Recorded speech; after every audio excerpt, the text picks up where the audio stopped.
Bonjour ou bonsoir ou bon après-midi. Ça dépend où vous êtes. Vous êtes dans le monde actuellement. Alors, mon nom est Jens Boel et je suis le représentant de la section du Conseil international des archives pour les archives et les droits de l'homme qui organise ces entretiens sur les questions relatives aux archives et droits de l'homme. Aujourd'hui, c'est la 6e séance. Les 5 premières concernaient des questions relatives à la Tunisie, l'Afrique du Sud, des violations de droits de l'homme en Amérique latine, et la Tunisie, également des questions relatives au changement climatique. Et toutes ces séances, tous ces entretiens sont disponibles en ligne sur le site de l'ICA. Alors, ces entretiens ont été faits dans des langues différentes. Ça dépend toujours de l'orateur, de l'intervenant. Aujourd'hui, ce sera donc en français. Auparavant, ça a été en anglais, en français, en espagnol et en arabe. Alors, maintenant, je voudrais introduire notre orateur aujourd'hui, Adama Ali Pam. Mais juste avant de faire cela, je voudrais remercier chaleureusement Kate Blalack et Andreas Neff qui assurent que cette séance, ces entretiens peuvent être en ligne et qui organisent tout pour que ce soit possible avec les conseils internationaux des archives. Alors, merci beaucoup. Merci également à Perrine Canavaggio qui a préparé cette séance. Alors, aujourd'hui, nous sommes dans la semaine internationale des archives et ça c'est la raison, c'est que le Conseil international des archives était créé le 9 juin, en effet pendant une réunion d'experts du 9 au 11 juin qui a eu lieu à l'UNESCO. Donc c'est très approprié, très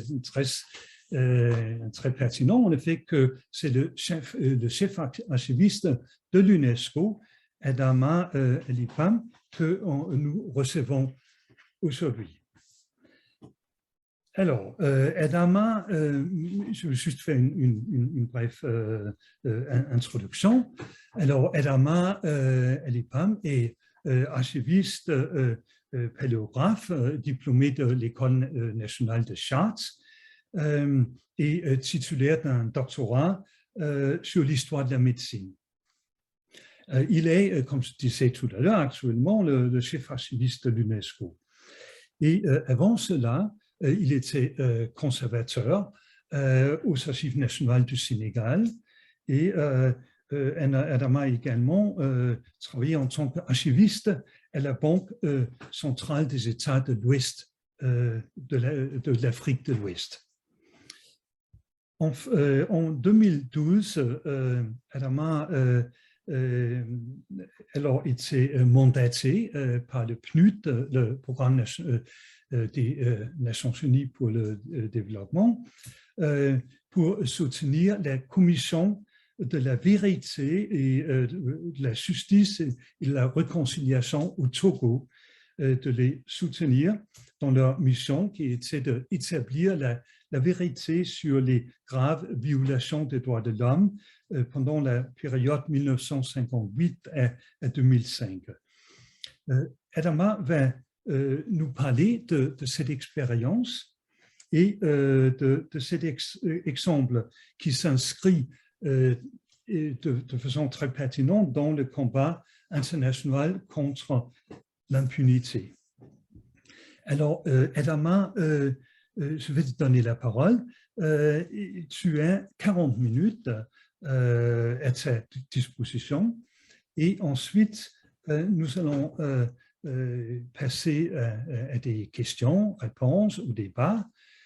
Donc, nous aurions une vingtaine de minutes pour cela. Et je vous invite à ce moment-là, quand c'est le moment des questions, soit de poser des questions par le chat ou de lever la main pour poser une question. Alors, Elama, c'est à toi. Merci beaucoup, merci Jens. Je voudrais, avant de commencer, te remercier mon prédécesseur à la tête des archives de l'UNESCO. Également remercier Perrine Canavaggio de m'avoir proposé de partager mon expérience et de me sortir un peu de ma torpeur et de ma routine quotidienne. Et un grand merci également aux membres de la section des archives des droits de l'homme de l'ICEA. Alors, l'objectif de cet échange cet après-midi est pour nous de questionner l'archive dans les processus sociaux de réparation de la justice, mais également des droits de l'homme. Le thème de la Semaine internationale des archives cette année est on ne peut plus à propos. Nous sommes les archives. Oui, effectivement, nous sommes les archives et les archives parlent de nous. Les archives traduisent nos vies au quotidien, nos vies dans les sociétés, mais également il y a plusieurs approches, plusieurs fonctions des archives de la société, et nous interrogeons cet après-midi le cas spécifique de la justice transitionnelle au Togo, en vous proposant le plan suivant. Alors, je souhaitais parler d'abord des considérations générales sur les archives et les droits de l'homme. Ensuite, voir comment, dans le cadre du Togo, on s'est servi des archives pour documenter le contexte historique des violences massives des droits de l'homme dans ce pays de 1958 à 2005. Et quelles ont été les missions, les réalisations et les limites de la commission, et terminer par les archives et l'archiviste au cœur de la tempête, c'est-à-dire voir comment un archiviste au sein d'une commission vérité, justice et réconciliation, quel est son rôle, son travail, les expériences que j'ai vécues et la contribution que j'ai essayé d'apporter dans la mission globale de cette mission. Alors, je vais peut-être arrêter de partager le PowerPoint. Alors, notre communication intitulée « Archives de la douleur et Archives de la terreur » est une expérience africaine, une tentative de répondre à des questions complexes liées à l'archive. Notre perspective est d'envisager la question non du point de vue juridique ou philosophique du droit, mais celui des conséquences archivistiques et du rapport des sociétés avec la mémoire collective relative au traumatisme. En réalité, la relation entre archives et droits de l'homme n'est pas une question nouvelle. Elle est déjà consacrée par la Déclaration universelle des droits de l'homme et du citoyen dans son article 19. Mais les archivistes se sont saisis de cette question de manière beaucoup plus active que dans les années 2003 à l'occasion de la table ronde, la CITRA, tenue en Afrique du Sud.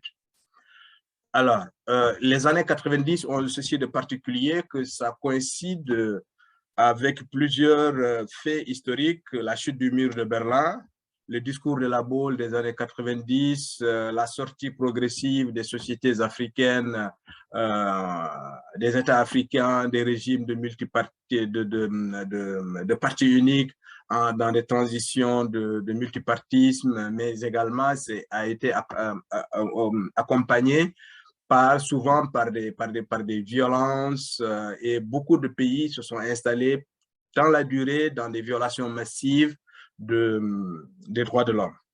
Alors, des commissions vérité ont été instaurées un peu partout en Afrique. Au monde, il y a eu à peu près 68 commissions vérité. En Afrique, la première commission qui a été installée était celle de l'Ouganda. Mais plusieurs commissions ont vu le jour dans les années 90, l'Afrique du Sud, le Ghana, la Sierra Leone, le Rwanda, le Mali, la Côte d'Ivoire, le Maroc, la Tunisie, le Libéria, le Congo, etc., etc. Alors, comme je me disais, que notre propos est d'aborder la problématique du rôle et de la place des archives dans les régimes de répression comme outil et moyen. C'est-à-dire les régimes totalitaires utilisent les archives pour faire du fichage, pour réunir des informations sur les populations, sur sur ceux qui luttent pour le rétablissement des droits. Mais également, on voit aujourd'hui l'utilisation de ces mêmes archives, de ces mêmes sources pour reconstruire des sociétés, pour mettre en place des processus de réconciliation, des processus de guérison de ces mêmes sociétés. Michel Foucault parlerait peut-être de technologie, c'est-à-dire que les archives sont à la fois une technologie qui sert de ce point de vue à régenter, à surveiller, et peut-être à se servir de cela pour organiser des violations. Mais on voit aussi que ces archives sont en même temps une sorte de remède que les sociétés utilisent pour sortir du traumatisme. Alors, comme l'a dit Jens, en 2012, j'ai été commis par le PNUD pour accompagner la Commission Vérité, Justice et Réconciliation du Togo pour aider à mettre en place des procédures d'archivage, de protection, de formation des archivistes et d'aider à définir également toutes les procédures de conservation, de préservation de cette mémoire. Alors, cette commission a été créée suite à l'accord de politique générale qui a réuni toutes les composantes de la société togolaise, les régimes d'opposition, l'opposition et puis le parti au pouvoir. Et cela à la suite du décès de Eyadema Père. Il y a eu des troubles, l'armée a porté au pouvoir tout de suite après le fils du président Faure Gnassingbé Eyadema. Il y a eu une répression terrible sur laquelle il y a eu près de 800 morts. Donc, selon certains rapports, il y a un rapport des Nations Unies, il y a des rapports communautaires, mais il y a des rapports également internes qui ont conclu à des appréciations diverses du nombre de morts. Alors, je disais que ma réflexion interroge également aussi la pratique de l'archiviste en tant que gestionnaire de l'information. Comment les sociétés tentent d'oublier, comment les sociétés en prise à une mémoire douloureuse essayent de dépasser le moment traumatique pour guérir de ce traumatisme. J'ai parlé dans le titre de la conférence des archives de la douleur et des archives de la terreur. Il faudrait que de ce point de vue-là que j'apporte quelques éclaircissements. Alors, je comprends comme les archives de la terreur, toutes les archives produites par les régimes totalitaires, c'est-à-dire les institutions qui organisent la répression, toutes les archives qu'ils produisent. Alors que les archives de la douleur sont celles-là qui sont produites par les victimes. C'est toutes les traces matérielles et morales et même sur le corps des victimes qui témoignent de ce traumatisme-là. Donc, pour la question du Togo, il sera beaucoup plus question des archives de la douleur, c'est-à-dire des dépositions des victimes, des témoignages des victimes qui ont été recueillis et on va voir comment toute cette documentation, toute cette archive a été organisée pour accompagner la guérison, le pardon et la réconciliation de la société, la refondation de la société togolaise. En parallèle, si on voit ce qui s'est passé, par exemple, au Tchad, ce sont les archives de la direction de la documentation qui a été découverte de manière très fortuite et qui documentait toutes les violations des droits de l'homme, et ces archives qui ont été recueillies par Human Rights Watch ont servi à juger Hissène Habré à Dakar. Alors, comment documenter le contexte historique des violences au Togo? Alors, ce qu'il faut savoir, c'est que le Togo était un protectorat allemand entre 1884 et 1914. Et à partir de 1914, à partir de 1922 plutôt, la Société des Nations va confier la tutelle du Togo à la France et à l'Angleterre. Donc, le pays était divisé en deux. Et cette tutelle a été reprise en main en 1946 par la société, par l'Organisation des Nations Unies. Alors, à la suite d'un référendum organisé en 1956, la partie occidentale du Togo a été rattachée au Ghana. Alors, le Togo accède à l'indépendance en 1960. Le cas du Togo est très intéressant à plus d'un titre. Il est le théâtre de la première intervention de l'ONU dans les affaires africaines. Mais il est également la première remise en cause des frontières coloniales au nom des droits des peuples, en l'occurrence les Ewe, à disposer d'eux-mêmes. La question des Ewe est importante parce que les Ewe peuplent aussi bien le Togo que le Ghana. Et on verra comment cette question va intervenir dans l'instabilité au Togo, puisque le président du Ghana va donner gîte et couvert aux opposants au régime togolais qui était dirigé par Olympio à l'époque. Et rien qu'en une année, il y a eu 3 tentatives de coup d'État contre Sylvanus Olympio organisées depuis le Ghana. Ce qui se passe en 1963, le Ghana, en pleine crise économique, le président Silvio Olympio va commencer à restructurer, à réorganiser l'équilibre budgétaire de son économie. Il décide de battre monnaie, de sortir du carcan français. Et c'est à ce moment-là qu'un embryon de l'armée du Togo ou des Togolais qui intervenaient en Algérie, dirigé par Étienne Eyadema, revient et demande à être réintégré dans l'armée togolaise qui venait d'être créée, et il réclamait également une augmentation de la solde des militaires. Ce que Sylvanus Olympio a refusé en arguant, en disant que pendant qu'eux, ils étaient en train de construire le pays, que ce détachement de l'armée qui était en Algérie s'occupait à massacrer des nationalistes algériens. Donc, un coup d'État intervient et Sylvanus Olympio est assassiné.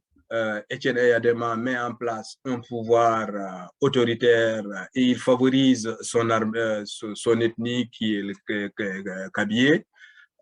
Et à partir de ce moment, l'armée va prendre tous les pouvoirs et mettre à la limite la police et la gendarmerie de côté, et l'armée va organiser la répression de ce pays. Il y a eu énormément de disparitions, de victimes, de meurtres et toutes les questions de violations massives des droits de l'homme vont intervenir. Et cela va durer pendant toute la gouvernance de Eyadema, qui va passer du parti unique à parti État, et jusque dans les dernières années des années 90, où on va passer progressivement à une démocratisation de la gouvernance du Togo avec le multipartisme. Mais cette période est accompagnée également de tentatives de coup d'État jusqu'au décès de Eyadema, qui va intervenir le 5 février 2005. Et tout de suite après, c'est son fils et l'armée qui confisquent le pouvoir, et des troubles ont eu lieu et il y a eu énormément de massacres de population.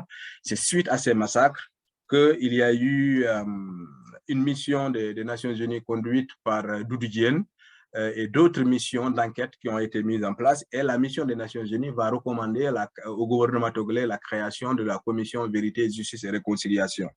Cette commission Vérité, Justice et Réconciliation a été créée le 25 février 2009 et dans son article 2, la commission avait pour but de faire la lumière sur les actes de violence à caractère politique commis par le passé et d'étudier les modalités d'apaisement des victimes. Et de réaliser des activités préalables de sensibilisation, d'établir un rapport circonstancié sur la nature, l'étendue et les causes des actes à caractère politique commis par le passé, d'identifier à la suite d'enquêtes et d'investigations les auteurs responsables de ces violences, de proposer au gouvernement des mesures à prendre pour les diverses formes de réparation et préjudice, et de faire au gouvernement des recommandations portant sur le sort à réserver aux auteurs des violations des droits de l'homme les plus graves. Les mesures à prendre pour éviter la répétition de ces actes de violence ainsi que des initiatives à prendre pour lutter contre l'impunité et renforcer la réconciliation nationale. Alors, l'exemple de la Commission Vérité, Justice et Réconciliation du Togo est révélateur du besoin exprimé un peu partout dans le monde de se servir des archives comme rempart de protection face aux atrocités du passé. Et on voit l'archiviste dans ce dialogue qui veille à une adoption d'une approche globale et systémique de la préservation des archives, de leur accès, mais en même temps, l'archiviste est plongé dans au cœur des problématiques de réconciliation nationale. Et il est une pièce maîtresse dans cette problématique et il est dans une sorte de contrainte, il est déchiré, on peut dire, entre la nécessité de protéger aussi l'information, de communiquer cette information, de permettre à ce que cette information soit utilisée pour la vérité, mais aussi pour la formation à la citoyenneté et aux droits de l'homme. Alors, on voit au Togo toutes les questions complexes entre les rapports entre l'histoire et la mémoire qui se jouent dans ce processus-là. Même si la Commission Vérité, Justice et Réconciliation du Togo a publié son rapport, elle a participé aux campagnes de sensibilisation, a permis également aux populations de se livrer, de donner leur part de la vérité. La CVJR avait quelques faiblesses qui, en quelque sorte, ont réduit sa capacité d'action. Alors, la CVJR n'avait pas le pouvoir de juger, ce qui est une prérogative institutionnelle qui appartient au pouvoir judiciaire, mais également, elle n'avait pas le pouvoir d'amnistier qui que ce soit, comme cela a été le cas dans certaines autres commissions vérité. Et aussi, la commission vérité du Togo n'avait pas le pouvoir de contraindre des présumés auteurs ou des témoins à se présenter devant elle. En Afrique du Sud, c'est ce pouvoir qui est accordé à la Truth Commission d'amnistier qui a permis de recueillir des aveux. Au Togo, ce n'était pas le cas. Alors, le manque de pouvoir de sanction devant les parjures, les affabulations et les mensonges des victimes aussi ou des présumés auteurs pour faux témoignages a été également, il me semble, une des faiblesses de cette commission. Et l'autre dimension de la question n'avait pas le pouvoir de l'illustration, c'est-à-dire d'empêcher tous ceux qui étaient impliqués dans des violations massives des droits de l'homme de ne pas assumer des fonctions publiques de ne pas pouvoir continuer à occuper des fonctions publiques dans le pays. Et ce qui se trouve au Togo, les acteurs d'hier sont toujours au pouvoir et c'est les mêmes mécanismes opérationnels qui sont en cours. Alors, les archives et l'archiviste au cœur de la tempête. Pourquoi au cœur de la tempête? Alors, il était demandé à la commission d'établir la vérité sur les violations graves des droits de l'homme, d'expliquer le contexte historique des violences et de préserver la mémoire afin de garantir les 4 piliers que sont le droit de savoir des populations, le droit à la justice, le droit à la réparation et la garantie de non-répétition. Voilà les 4 piliers qui étaient demandés à la commission vérité, justice et réconciliation du Togo, en sachant que la temporalité des archives de l'accumulation quotidienne au temps social du deuil n'est pas la même que le temps de la justice. On voit aujourd'hui que les archives, après avoir été le terreau de l'histoire, déborde aujourd'hui de ce territoire classique des historiens pour embrasser divers secteurs de la vie sociale. Donc, il y a de nouvelles exigences, les exigences liées à l'accès, les exigences liées au contrôle a posteriori de l'action du gouvernement, mais aussi les exigences liées à la construction de la mémoire nationale. Je vais peut-être effrayer les archivistes en disant que les archives dans les régimes totalitaires sont la principale source qui sert à organiser la répression par la mise en ordre de la société, du fichage des victimes avant leur assassinat. Et pour reprendre l'interrogation de Michel Mello, les archives également peuvent être une substance hallucinogène. En réalité, en mettant le nez dans les dépositions des victimes, l'archiviste subit le choc de l'innommable. Anticipant les effets de la violence des témoignages, la CVJR avait requis l'accompagnement par des psychologues de tous les acteurs qui étaient confrontés à faire face à cette vérité, à ces témoignages, aux dépositions des victimes. Alors, comment, l'interrogation que je me pose, c'est comment ces mêmes archives servent à réparer les sociétés abîmées? Et elles y participent déjà en brisant le silence, en mettant à la lumière ce que les bourreaux d'hier souhaitent garder dans l'ombre, mais également par la reconnaissance des crimes et torts subis, elles aident à panser les plaies et contribuent ainsi à l'apaisement des victimes. Mais pour que cela puisse arriver, il faudrait non seulement reconnaître les torts, mais il faut également réparer les torts qui sont commis. Alors, cela requiert de la part de l'archiviste un effort énorme en termes d'organisation, en termes de déontologie, mais également en termes de conseil.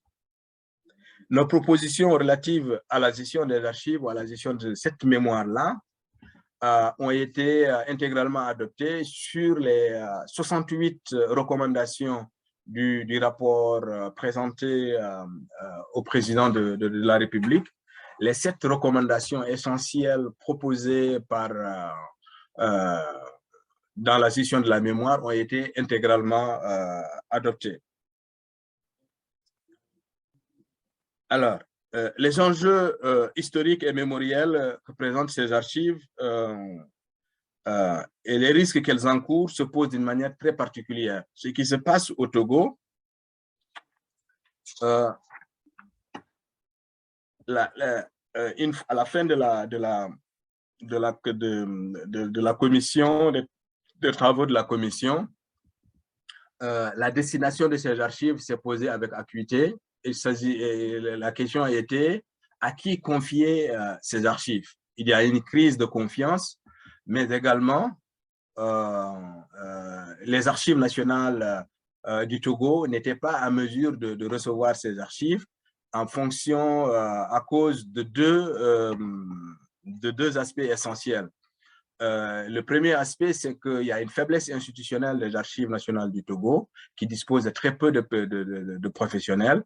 Le deuxième aspect, c'est que le Togo ne dispose pas d'une loi d'archives qui encadre la communication, la préservation de ces archives.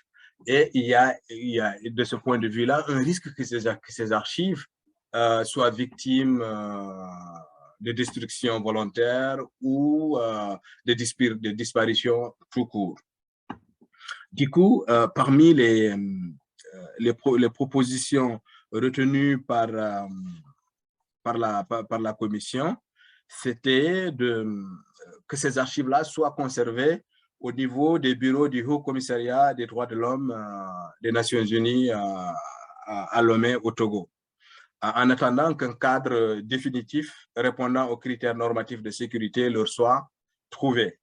La deuxième recommandation, c'était de mettre en place un dispositif de communication des archives suffisamment long, pendant au moins 25 ans, pour permettre à la recherche, à l'histoire et aux citoyens d'accéder à ces archives-là.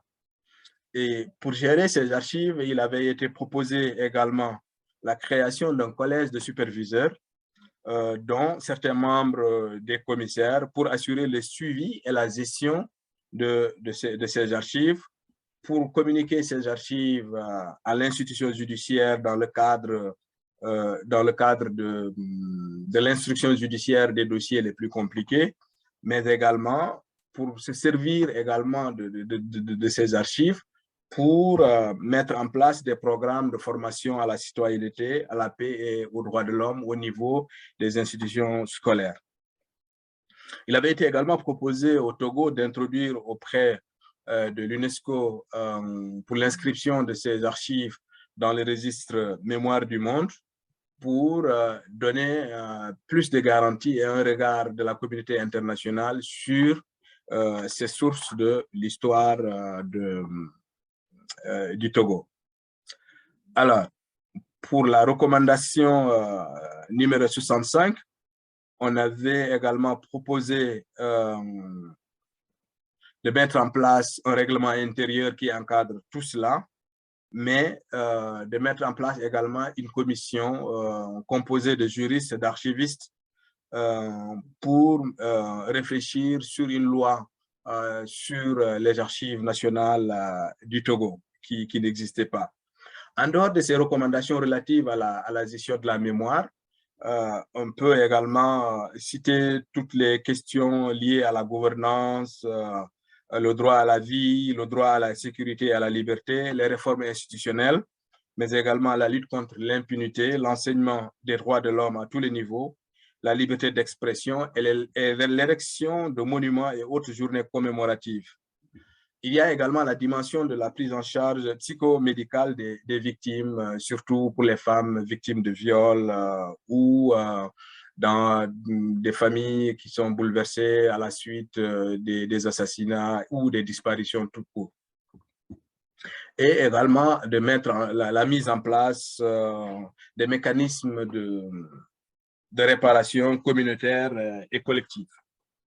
Alors, voilà en gros ce qui ressort du rapport final du travail de cette commission, et ce qui nous amène à la conclusion suivante pour dire que finalement, la question des archives n'est pas qu'une question du passé, hein, mais c'est également une question de l'avenir. Je cite Jacques Derrida.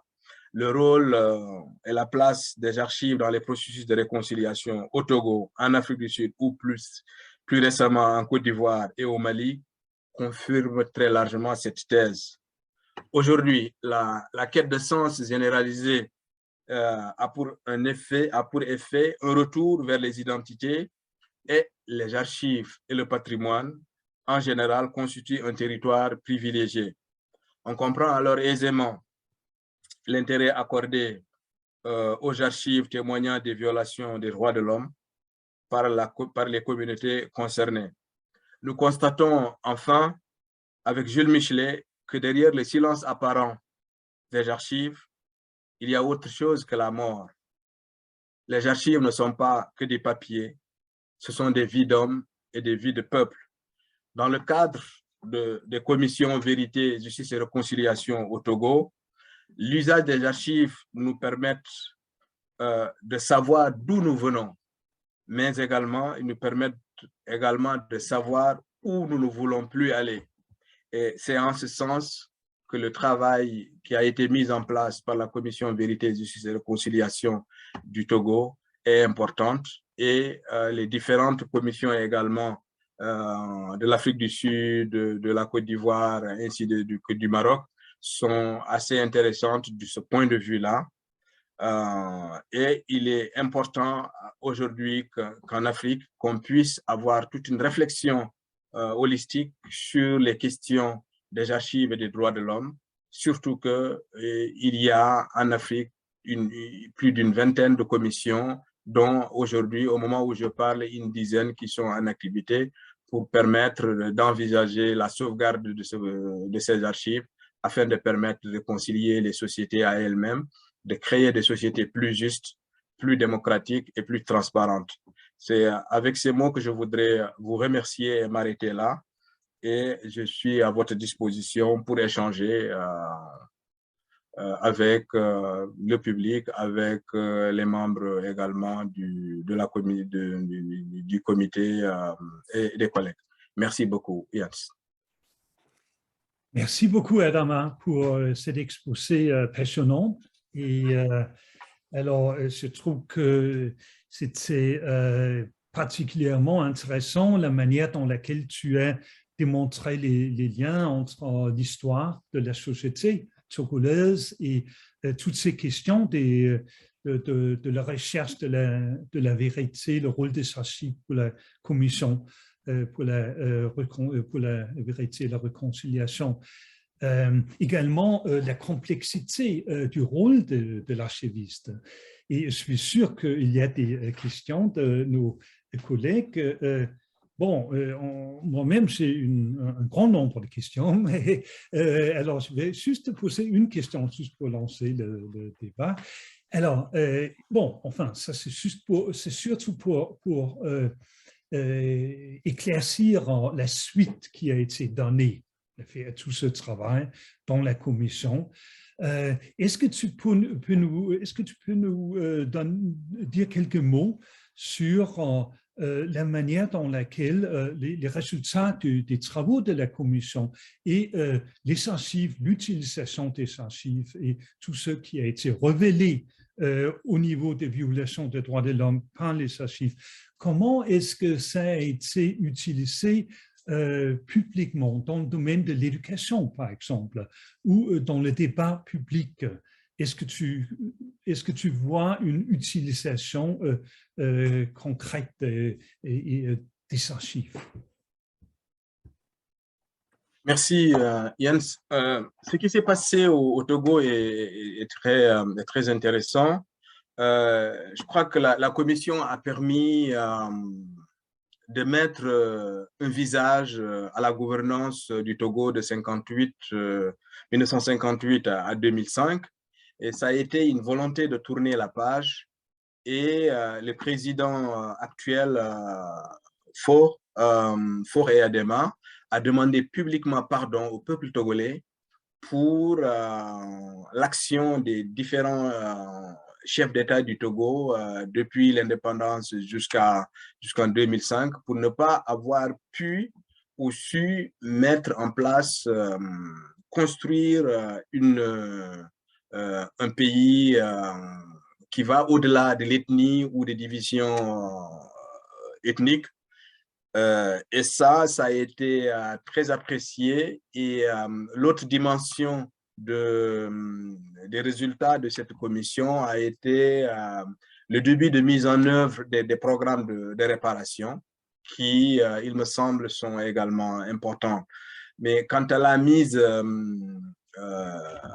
l'éducation à la citoyenneté, aux droits de l'homme dans les programmes éducatifs, je crois que c'est juste un objectif qui n'est pas encore pour le moment mise en œuvre.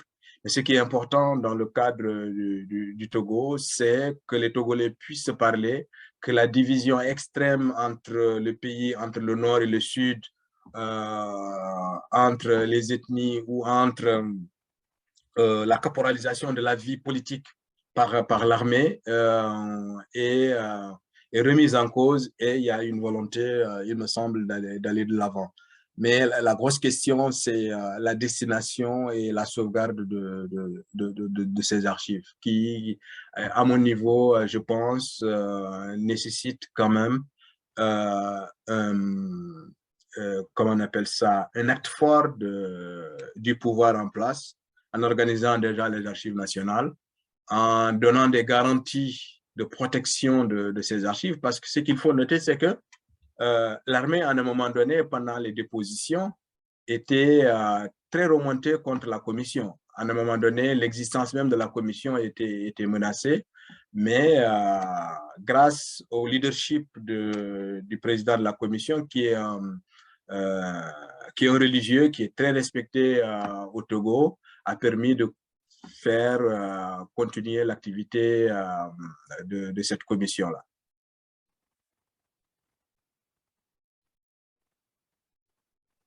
Tu es muté. Hein. Merci, Adama. Alors, donc, il y a quand même encore il y a un danger, je suppose, pour ces archives, puisque la situation n'est pas forcément très stable, non, dans le pays. Est-ce que tu vois, et actuellement, où se trouvent les archives? Les archives avaient été confiées, la proposition c'était de les confier au Commissariat des droits de l'homme des Nations Unies.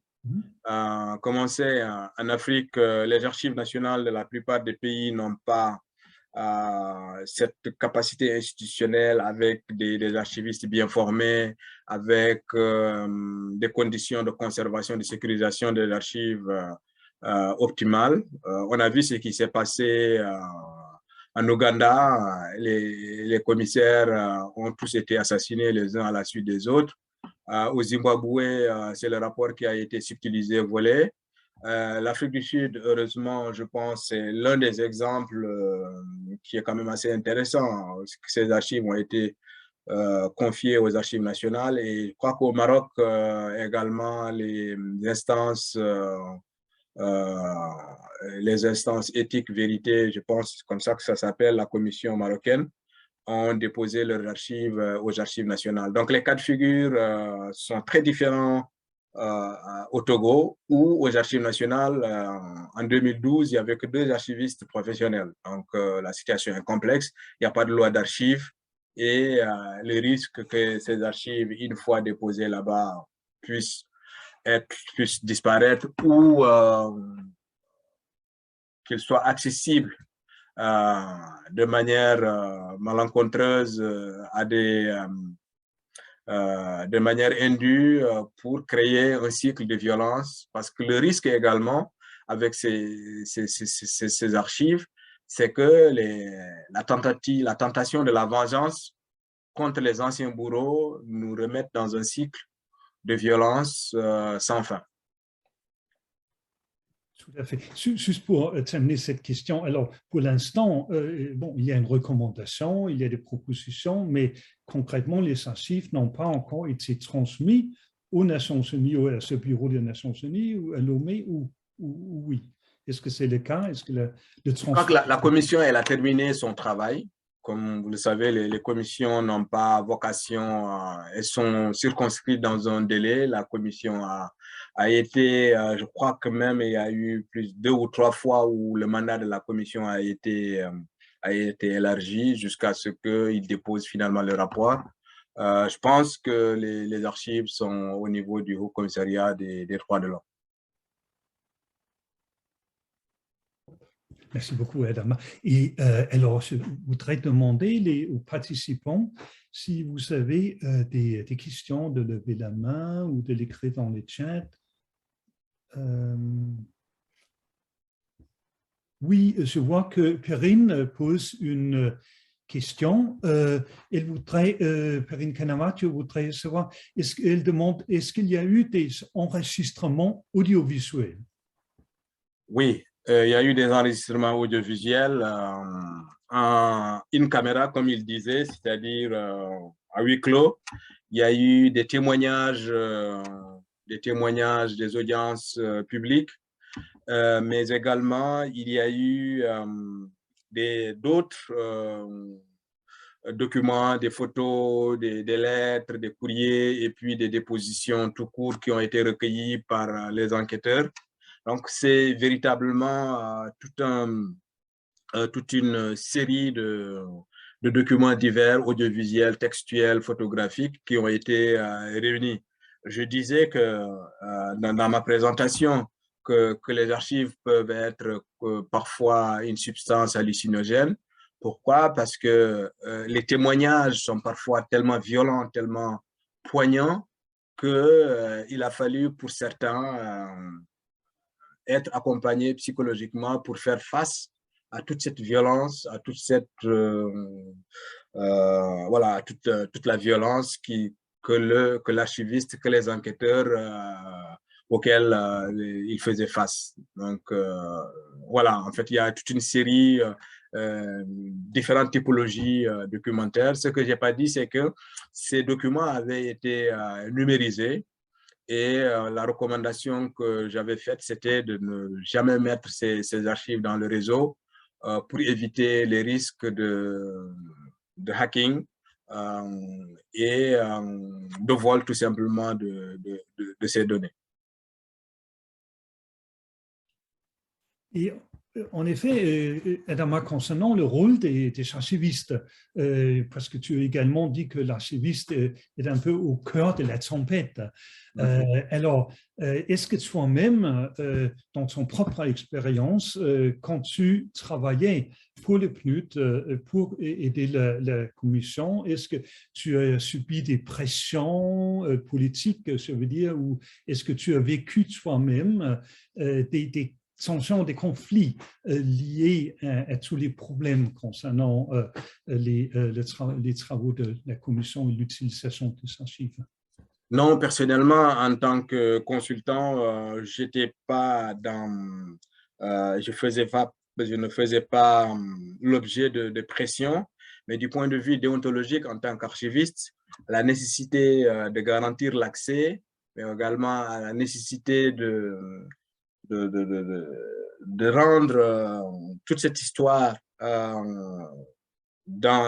possible, que cette histoire puisse être écrite par les historiens togolais, mais que tout en protégeant également mettant en place des mécanismes d'accès, je crois que ça a été pour moi des problématiques parfois contradictoires, mais qui m'ont poussé à adopter des positions, comment on dit ça, réalistes, en se disant que ces archives telles qu'elles sont aujourd'hui ne peuvent pas être communiquées ici tout de suite et maintenant, mais il faut mettre en place tout un processus pour que cet accès soit possible en prenant en compte du désert législatif qui existait, mais en prenant également en compte que les acteurs des violences et des violations des droits de l'homme étaient encore au pouvoir, qu'ils avaient le pouvoir d'effacer cette page sombre de l'histoire pour se garantir d'une impunité. Donc, du coup, c'était comment travailler avec des vents contraires à assurer la préservation de cette mémoire-là, en formant aussi des archivistes locaux. Dans l'équipe d'archivistes locaux qui avait été recruté dans le projet, il y avait l'ancien directeur national des archives du Togo qui était à la retraite. Donc, c'est une sorte de transfert de connaissances et de compétences pour assurer la continuité de la gestion de cette mémoire-là. Et ça a été très bien accueilli, il me semble, les recommandations relatives à la préservation de la mémoire, surtout qu'au Togo, il y avait eu une autre commission de réécriture de l'histoire du Togo. Et cette commission-là peinait à pouvoir publier les conclusions de ces travaux. Merci. Et en effet, Perrine, elle a une autre question liée au rôle du consultant. Perrine voudrait savoir si le rôle du consultant impliquait aussi la recherche de documents. Alors là, non, c'est un des points faibles, il me semble également, de la commission, c'est-à-dire de rechercher dans les institutions de la répression, les archives de la police, par exemple, les archives de l'armée, et la commission n'avait pas le pouvoir de coercition ou d'exiger d'accéder à ces sources-là. Du coup, le travail s'est essentiellement focalisé sur les dépositions, les témoignages des victimes. Je crois que le choix qui avait été la ligne directrice qui a été optée par la commission, c'était de centrer le travail sur les victimes et de travailler sur les processus de pardon. Donc, il y a moins, il me semble, la commission n'est pas allée jusqu'au bout, c'est-à-dire d'avoir la capacité de traquer les responsables jusqu'au bout. Je crois que la commission a dû couper la poire en deux. Mais il se semble quand même, tu en as parlé tout à l'heure, que les travaux de la commission ont permis un dialogue entre le Nord et le Sud, entre les ethnies différentes, entre les groupes, disons, entre lesquels il y avait des tensions. Ouais, exactement, ouais. Non, je pense que de ce point de vue-là, je crois qu'il y a eu un progrès, ça a permis à débloquer la situation de crispation. Et ça a permis également à la société civile également togolaise d'avoir de la voix, de rassembler autour d'elle toutes les composantes de la société qui se battent pour l'avènement d'un Togo beaucoup plus démocratique, beaucoup plus apaisé. Et de ce point de vue-là, je pense également la personnalité du président de la commission a beaucoup aidé aussi à arriver à des résultats d'apaisement, il me semble. Ah oui, le rôle du président est très important. On l'a vu en Afrique du Sud avec Desmond Tutu, n'est-ce pas? Donc, là, une autre question qui vient de Touboubé Wissi.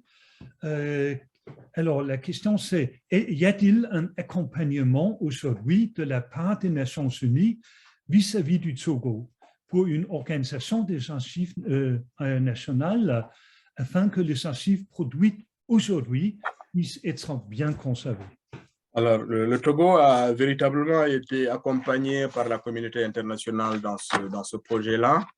Il y a eu le programme des Nations Unies pour le développement, mais il y a eu aussi la francophonie, il y a eu les ambassades de France et d'Allemagne qui ont largement financé toute l'activité de la commission.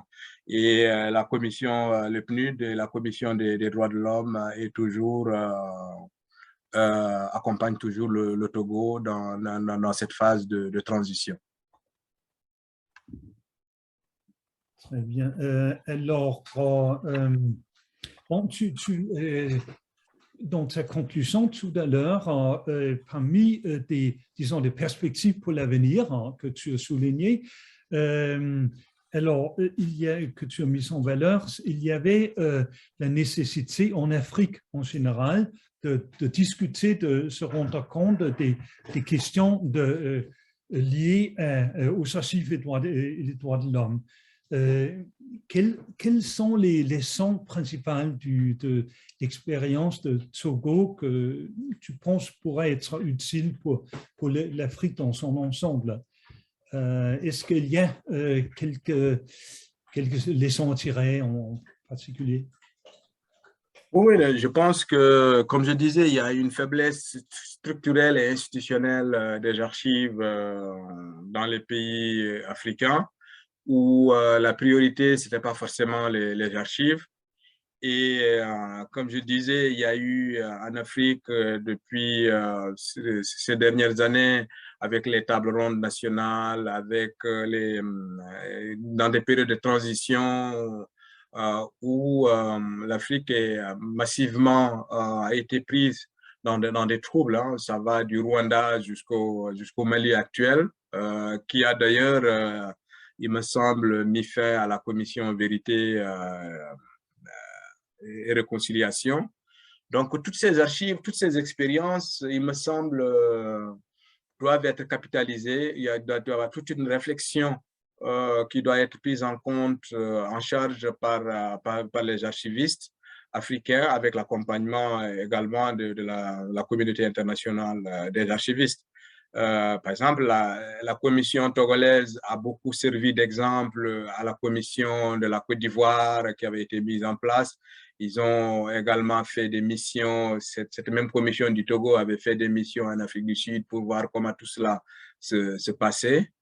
Et aussi, je pense que moi, en tant que consultant, j'ai dû intervenir au niveau de la commission, presque à la fin de la commission. Ce serait bien que dès la constitution des commissions, que l'archiviste soit présent.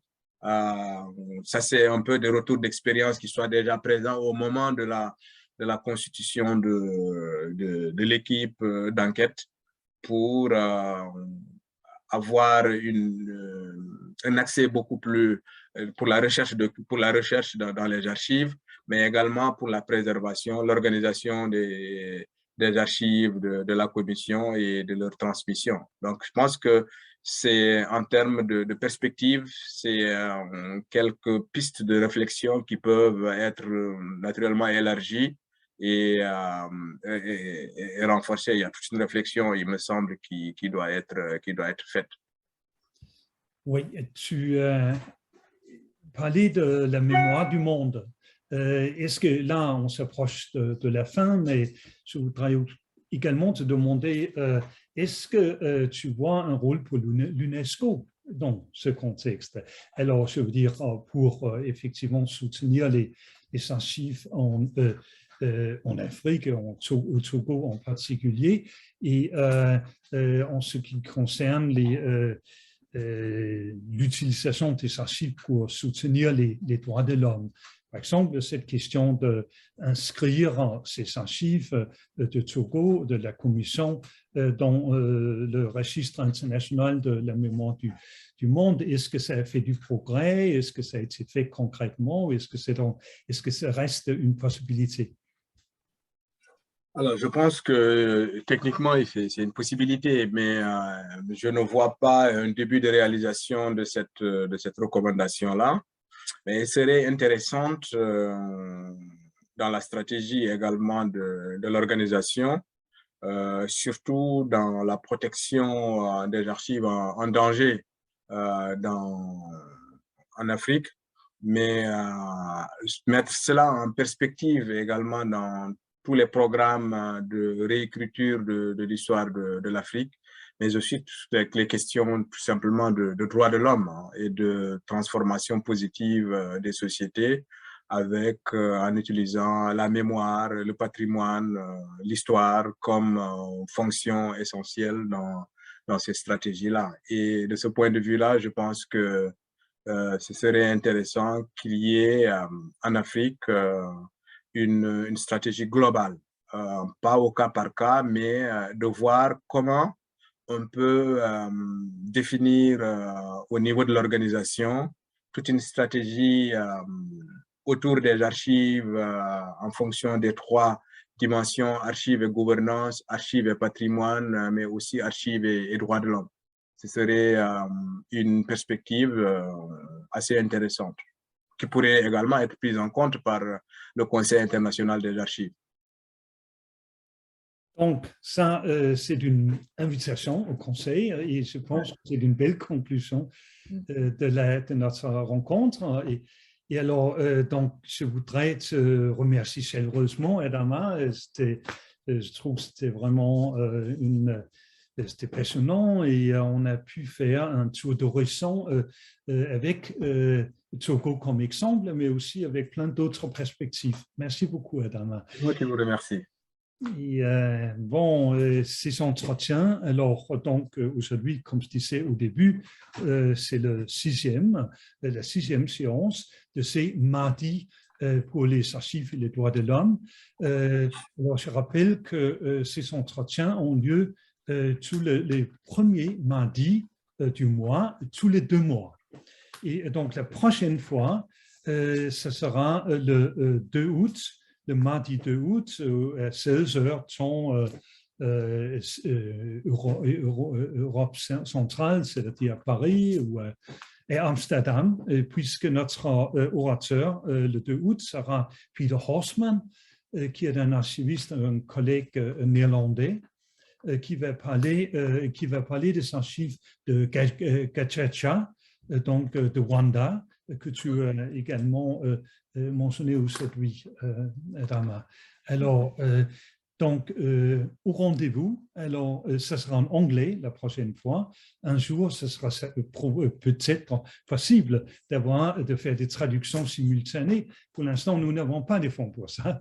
Mais donc, ce sera dans la diversité linguistique le plus absolue. Et la prochaine fois, ce sera en anglais.